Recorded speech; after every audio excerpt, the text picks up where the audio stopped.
ये 9th class है, chapter number 5 है। चैप्टर का नाम है माहौलियाती आलूदगी। ये किसने लिखी है? मरतब डॉक्टर जौहर कदूसी ने। अब ये चैप्टर तो बहुत बड़ा है, पर ये इन्होंने खुलासा दिया है जो आपको पेपर में आता है, मतलब कि समरी होती है ना, जैसे आपको किसी भी चैप्टर की समरी लिखनी पड़ती है, वैसे ही उर्दू में आपको इस कहानी का खुलासा लिखना होता है। ये पेपर में आता है तो पढ़ते हैं खुलासा। इंसानियत के लिए दुनिया में माहौलियाती आलूदगी एक बड़ा मसला है। आलूदगी की कई किस्में हैं। फ़िज़ा की आलूदगी, पानी की आलूदगी, आवाज़ की या शोर की आलूदगी और मिट्टी की आलूदगी। इस माहौलियाती आलूदगी के रोज़ बरोज़ इजाफ़ा होता जा रहा है और इंसान की ज़िंदगी खतरात के नज़दीक तर होती जा रही है।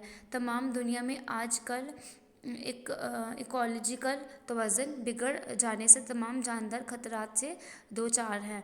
माहौलियाती तवाज़ुन को बरकरार रखने के लिए और जानदारों को दरपेश खतरात से निपटने के लिए पूरी दुनिया में सरकार और गैर सरकारी सतह पर बड़ी पैमाने पर कोशिश की जा रही है। तमाम लोगों का भी ये फ़र्ज़ है कि वो माहौलियाती आलूदगी पर काबू पाने के लिए और माहौल को मज़ीद आलूदा होने से बचाने के लिए ज़िम्मेदारी का एहसास करें। फिर इसके कुछ अल्फाज मायने हैं। गर्दोपेश, आस पास या इर्द गिर्द। गलाज़त है गंदगी या नापाकी। शफाफ है साफ़ सुथरा। फिजालत है फजले की जमा या पाखाना। इतराफ़ है तरफ की जमा या सिमत। सनती शहर है वो शहर जहाँ बड़े पैमाने पर कारखाने लगे हों। जवानब है जाम की जमा या तरफ। मौसूम है जहर मिला हुआ। मामीन है दरमियान या बीच। जंग व जदाल है लड़ाई। किशाफत है गलाजत या गाढ़ापन। बर्त है तह या पोसत। कोवी अलजशा है मजबूत जिस्म का या हटा-कटा। द्यो हैकल है द्यो का सा जिस्म रखने वाला। फिर डायनासोर है एक कदीम बड़ा जानवर जो अब नापैदार हो चुका है। ग्रीन हाउस इफ़ेक्ट है खाना सबज के असरात। ओजोन लेयर है ज़मीन को सूरज की बला बख्शी साहतों से महफूज रखने वाली कुदरती पीरत। फिर हस्ती है ज़िंदगी या दुनिया। फिर सवाल है माहौलियाती आलूदगी से क्या मुराद है? माहौलियाती आलूदगी से मुराद गर्दोपेश के माहौल का गंदा या आलूदा होना है। इंसान की गर्दोपेश ख्वाह पानी हो या हवा या ज़िंदगी के दूसरे सामान, इनकी गलाजत या इनकी आलूदगी खुद ज़िंदगी के लिए ख़तरा बन सकती है। फिर है कुदरत के दो अनमोल तोहफ़े कौन से हैं?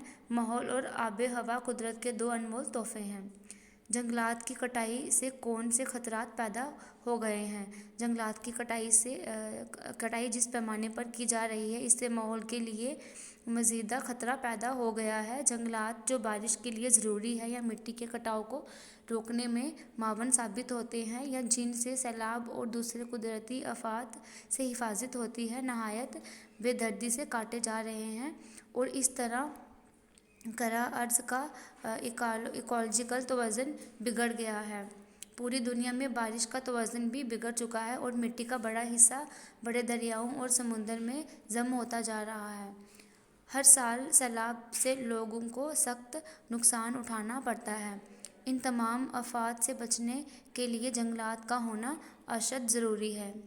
फिर क्यों कहा गया है बड़े और ज़ाती शहरों में आज सांस लेना भी मुश्किल मालूम होता है? ये क्यों कहा गया है बड़े और ज़ाती शहरों में आज सांस लेना इसलिए मुश्किल हो गया है क्योंकि वहाँ कारखानों और फैक्ट्रियों से खारिज होने वाला धुआं और छोटी बड़ी गाड़ियों से खारिज शुदा जहरीली गैसों की किसाफत तेज़ी से बढ़ रही है। एक तरफ धुओं की किसाफत की वजह से सांस लेने में मुश्किल और आँखों में जलन जैसी बीमारियां आम होती जा रही हैं।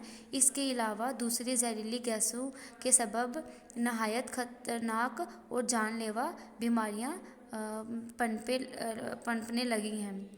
کیوں کہا گیا ہے کہ جنگلات کی حفاظت کرنا انتہائی ضروری ہے؟ جنگلات کی حفاظت کرنا اس لیے انتہائی ضروری ہو گیا ہے کیونکہ جنگلات بارش کے لیے ضروری ہے، مٹی کے کٹاؤ کو روکنے میں معاون ثابت ہوتے ہیں، اس سے سیلاب اور دوسری قدرتی آفات سے حفاظت ہوتی ہے اور یہ ایکولوجیکل توازن کو برقرار رکھنے میں مدد کرتے ہیں۔ کیوں کہا گیا ہے توازن ذرا بھی بگڑا تو زندگی کے لیے خطرہ لاحق ہو جائے گا۔ انسان بہت سے ایسے کام کرتا ہے جس کی وجہ سے قدرتی ماحول میں غیر ضروری خلل پیدا ہوتا ہے، موسموں میں غیر ضروری تبدیلیاں آتی ہیں، مختلف قسم کی آلودگی میں اضافہ ہوتا ہے، ہرے بھرے علاقے ریگستانوں میں بدلنے لگتے ہیں اور اوزون لیئر میں چھید ہونے سے نقصان دہ الٹرا وائلٹ شعاعیں زمین تک پہنچتی ہیں جو ہر قسم کے جانداروں کے لیے تباہ کن ہیں۔ اس صورت میں ماحولیات کا توازن بگڑ کر زندگی کے لیے خطرناک ثابت ہوتا ہے۔